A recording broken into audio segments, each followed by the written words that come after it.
Hello and welcome to Hidden Potential. This is L&O's podcast. Thank you so much for joining us. I'm going to start with some introductions. I'm Traci Deck, Creative Director here at L&O and the host of our podcast, and I'm going to send it over to the lovely Bronwyn to introduce herself next. Thanks, Traci. My name is Bronwyn Stoddard. I'm the Director of Strategy and Marketing at L&O, so I get to see projects through from the beginning to the end and make sure that we've got that feedback loop going on. Tina? Tina Assié-Kurtz, Chief Operating Officer at L&O, and I have been here since 1997, so I've seen my share of projects as well, Bronwyn. Tina started when she was just a young child. I've seen my share of holiday gifts over the years, and Yes. that's what we're going to be talking about. That's a great segue. We love a segue. We are going to be talking about our holiday gift, but we're going to kind of back it up a little bit. And I'm going to let Bronwyn tell us a bit of a story because she ended up in a vineyard in Chile, and we need to know the whole story about that first. Yes, thank you. Ended up in a vineyard in Chile. Sounds like it could be some sort of weird vacation accident. It was not. It was perfectly intentional. L&O has been on a sustainability journey over the last couple of years, and I've been on a continued learning journey over the last couple of years. I'm doing my master's degree through Northwestern at Medill, and part of that program is the opportunity to visit on-site brands and determine how you can actually incorporate sustainability into brand practices. That program last year was taking place in Chile, and we got to go visit a vineyard. We got to talk to a lot of different businesses in Chile that are at the forefront of what it means to be sustainable businesses. And that worked out really well for me because, like I said, it coincided with L&O's sustainability journey. So there was just a beautiful match of what they were teaching and what I was really interested in learning. So curious, what were your biggest takeaways from that, Bronwyn? Biggest takeaways from that. I think how you make sustainability part of your brand story is an indicator of success, really, in terms of how it's going to play out for you. If it's something that you tack on at the end because maybe customers are asking for it or it seemed like an okay idea, you're probably going to have less success just because you're making it less of a core focus for you.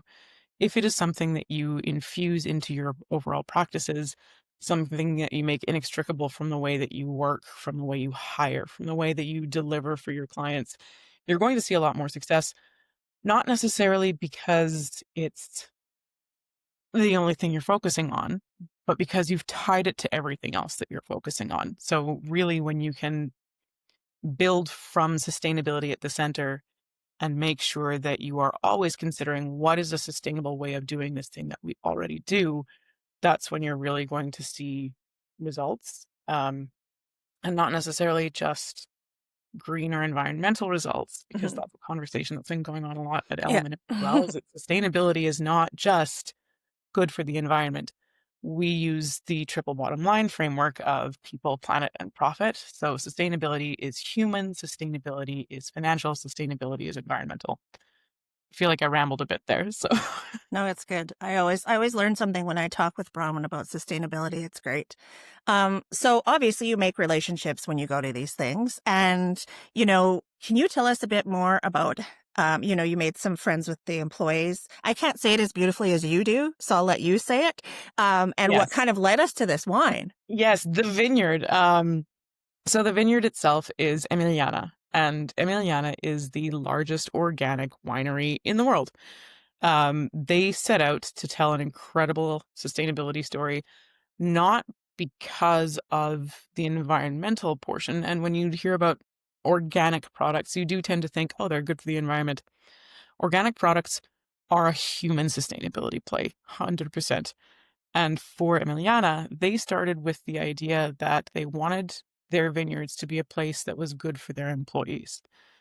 So occasionally when you work in agricultural industries, you can be exposed to some products that are not necessarily good for human beings. Some of the pesticides that get used can be harmful. And Emiliana wanted to remove any possibility of adverse effects for their employees where they could. So they started doing organic viticulture.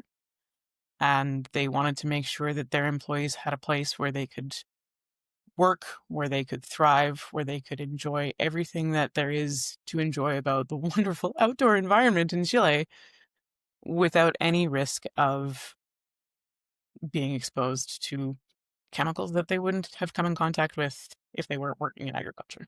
So they do, um, I won't get too into the nitty gritty, but they do things like they plant chamomile in among the vines, and chamomile is sort of a natural pest repellent for a lot of things that exist in vineyards.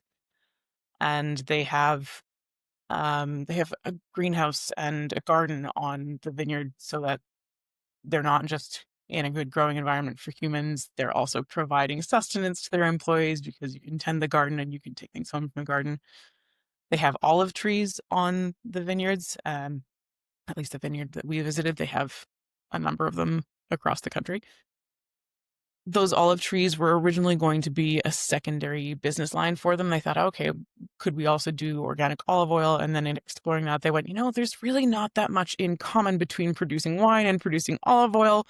So let's just leave that aside. But the employees can take the olives home and do whatever they want with them if they want to preserve the olives or try to make their own at-home olive oil. So it really is a human-focused organization. And that human focus is expressed most ardently through being organic. We could probably sit here all day and talk about it. It sounds so interesting and beautiful. I want to bring it back to you and kind of your journey with LMNO and your master's. And Tina, we wanted to talk a little bit about why it's so important to LMNO to invest in our employees and, ensure that this is going on. So can you kind of tell us a bit more about that in this journey? Hmm. I think there's a bit of a backstory. If I can just start with about Absolutely. Emiliana. I really didn't know Emiliana's story until Bronwyn connected with them through her master's studies and then brought them forward to us. And wine is generally on my radar, and still Emiliana was not on my radar. In early talks with Bronwyn, my thoughts immediately went straight to environmental and agricultural stewardship, as most of us would. And I thought, cool, I should explore more of the Chilean wine section, obviously, and then mentally logged it in my brain as under the category of nice to know if the wine is okay. But then the more Bronwyn shared and the more I slowed down and the more I listened, the more curious I became and the more interested I became.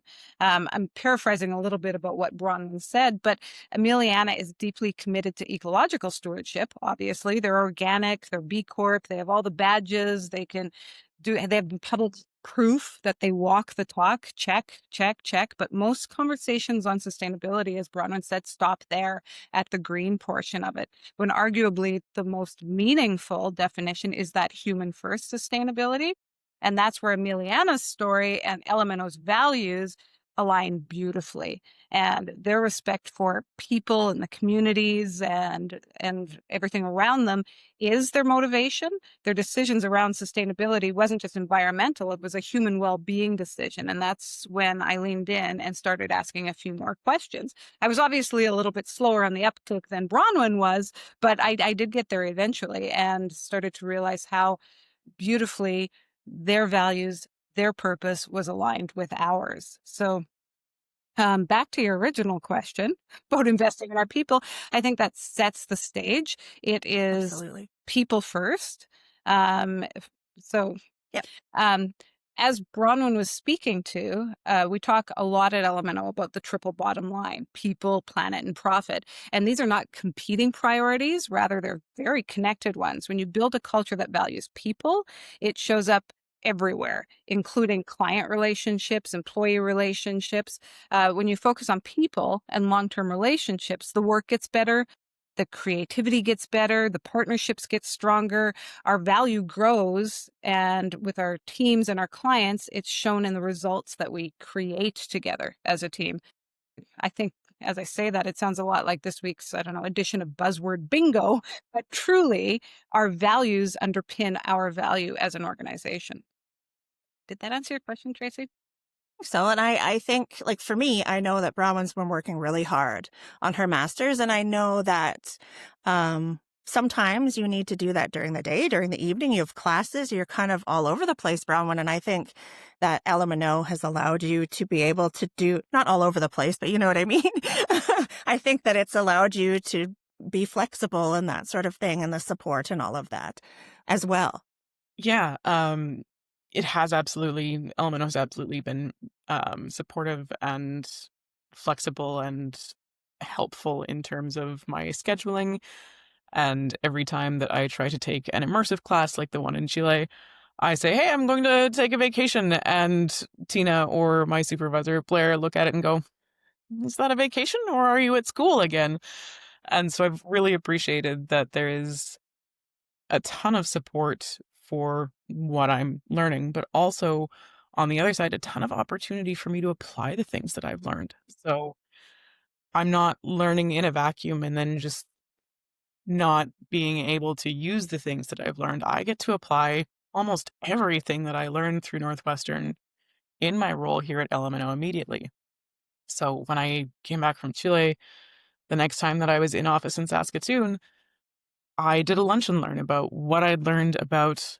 It wasn't just about sustainability, it was also all the things that I'd learned about the wine industry and wine marketing and how complex a part of the world that is. I had no particular interest in wine marketing. I was not really up on wine. It's not a thing that I've paid attention to. And I think the only Chilean wine that I had heard of to that point was Casillero del Diablo, because that was the wine of university students when I was going to university. Oh my goodness. Say that again. What was that name? That was not the wine of my No, university. Casillero del Diablo. I studied Spanish in my undergrad, which was also helpful when I went to Chile. But yeah, it's been an incredibly supportive environment here at LMNO for me to learn, for me to apply things. And quite honestly, it's been really helpful throughout the entire master's to have a company, a role where I want to push myself. I want to learn more and I want to apply that on behalf of LMNO and our clients. So how many times, how many ways can I say it's been incredibly supportive? And that again is the human sustainability side, because to have people who believe that my continued personal learning have professional value is really encouraging. Yeah. To me, that's what's the coolest part about this story. When we first started talking about it, it was like, oh yeah, a bottle of wine and Bronwyn. And I'm like, oh, Bronwyn and wine. And then we got deeper into it and it's like, oh, there's such a great story. I have the bottle here and it's such a, ooh la la, lots packed into this little baby. Which is that? This is the Cap Sauv. Yes. I have one of the other bottles I brought back here. I have the Sauv Blanc here, and this is one of the first white wines that I have ever enjoyed. So nice. That's another interesting element of Emiliana, if I can take a bit of a tangent here quickly. They are an organic winery. They love being the world's largest organic vineyard, or largest organic winery. Sorry, those terms are not interchangeable and I shouldn't use them so. But they don't want to be on the organic shelf. They don't want to be shoved away in some corner with the weird wines. They want everybody to know that organic wine can go toe to toe on flavor, on taste, on satisfaction with every other wine on the shelf. And Tina, you're better able to speak to that in terms of whether or not it does. Yeah, I alluded to it earlier, and I'm sure that question is in the back of everyone's mind right now. To answer the question, is the wine good? Yes, it's exceptional. It truly is exceptional. And one of the things I love about Emiliana and this story is that they prove that they can deliver quality with purpose. They prove that you don't have to sacrifice or compromise excellence to choose a sustainable path. If anything, I think their values are part of what elevates their product. And again, it aligns beautifully with LMNO's story. So, Tina, I'm going to ask you another question. Can you tell us a little bit about sourcing the bottles from this particular winery? Why was it worth putting in the extra effort to find them? Well, we didn't source it directly from the winery. Mhm. That it was, but it did take a little bit of extra effort. As Bronwyn said, they are working to go toe to toe with every other great wine that's on the shelves there, which means the product availability might not be as broad as some of the others. We worked with a great partner that we have here in the city who helped source them from some in Saskatoon, some in Alberta, and collected them all here. So we have them. I don't know. Does that answer the question that you had? I think so. Yeah. Um, Bronwyn, did you have anything else to add, or we'll move on? No, I think Yep. Tina did all the work on that side. Yeah. I just went, hey, would it be possible? Yeah. I don't want to make it sound like they are not available here. They are available at many of the stores locally and within our clients' area, but they are not as readily available until all of us start going into our stores and asking for them. So that would be a nice push. Yeah, for sure. So we've talked quite a bit about L&O becoming, a sustainable agency, and I'm just curious for the two of you, how has this changed how you both approach your own work at L&O? That's a good question. I can start. I did think about this. I can't really say it changed the way I approach our work or the way we do work. It underscored the importance of a lot of our values that we already practiced and the way we already work. It helped us put a title or a name to what I believe has always made us exceptional. Like Emiliana, our decisions are not guided by the badges or the check boxes or, the certifications. But the accreditations do hold us publicly accountable. Again, I don't think it really changed the way we work. It just punctuated the great work that we were already doing. Well said.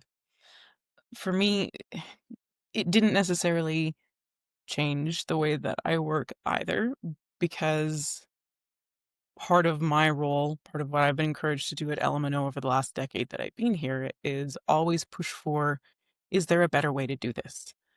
And when we shifted our focus to be more about sustainability, when we became a B Corp, it slightly shifted the definition of better. So better can sometimes mean what's more efficient. Better can sometimes mean what's going to drive faster results for our clients. And in this case, better can also mean what is long-term better for, again, those three categories of people, planet, and profit. So we were already encouraged to look for different opportunities and look for what's next. Now, sustainability is part of that criteria. Mhm. I'm going to jump in on this one too, because I agree with both of you. And we were doing a lot of it. It was interesting to see that, oh, we're doing most of this already. And but it was just exactly that, Bronwyn. For me, it was like, oh, wait a minute. You kind of see things a little bit differently as you're doing them, and then you just push yourself to do them, you know, in that sustainable way. So it was just really eye-opening, and we continue to learn. And I find it really interesting and so beneficial for everyone to learn to do it this way. And yeah. I will say there have been some interesting learnings because we are a service-based business. We don't have physical products. It was interesting for us to understand how our services still had impact in those different areas. Mhm. It's easy to assume, oh, well, because we're not making anything, we don't necessarily have to worry about environmental impact, for example. We don't need to worry about how we're sourcing our materials. But we do print things. And so there's a physical component there, but we also need to be aware of things like how we are buying digital media and whether there's an opportunity there to be more environmentally mindful. We need to focus on human satisfaction and markers of human health so that we know if our team is feeling like working here is sustainable. So I think it's easy to assume that, oh, there's not much that my business can do to improve here or to contribute here in a meaningful way. And there probably is. Absolutely. So Tina, you've built a lot of client relationships and you've helped a lot of other people do the same at L&O. So what does that have to do with this bottle of wine that we have here today about the relationships? Um, Short and I guess succinct. we chose Emiliana because they remind us that sustainability, real sustainability, starts with people, as we've talked about already, and that's what makes it all meaningful and fun. That's what makes fun. So we chose this as a reminder to celebrate people, the people we work with, the people we create with, and the partnerships and the great things that we build together. Awesome. So that kind of brings us to the end of our podcast, unless either of you have anything else you'd want to add. We're really excited to get these going. We've created a little extra to go with it. Anything more you want to add to the story, you guys? Bronwyn, anything more you want to say? One thing, yes. Part of the project that we got to do in Chile was presenting a marketing plan for the Organization of Wines of Chile. And we noted that things like flying sommeliers to Chile so that when they go back to their home countries and their restaurants, they can bring the story forward. They can share some of Chile's great wines. And our clients said that they had done that before. People got home, they loved the wine when they were in Chile, but when they got home, they didn't really change their behavior to include those wines. Honestly, how silly of them. As Tina mentioned, like, these are great wines. If anybody ever has the opportunity to go to Chile, to visit vineyards there, to go experience the country and see where it's coming from, where this wine is coming from, absolutely do. I think probably the world wine markets are going to shift a bit, or continue shifting rather, because the US market is now a little bit more difficult to import into. So maybe it will be slightly easier to find some incredible Chilean wines on the shelves in Canada. Anything for you, Tina? No, I think just cheers to 2026 when it comes. Yes, and happy holidays to everyone, and hopefully you can enjoy a nice glass of wine and time with family and friends. Thanks, Tracy. Thank you. Thanks for joining us.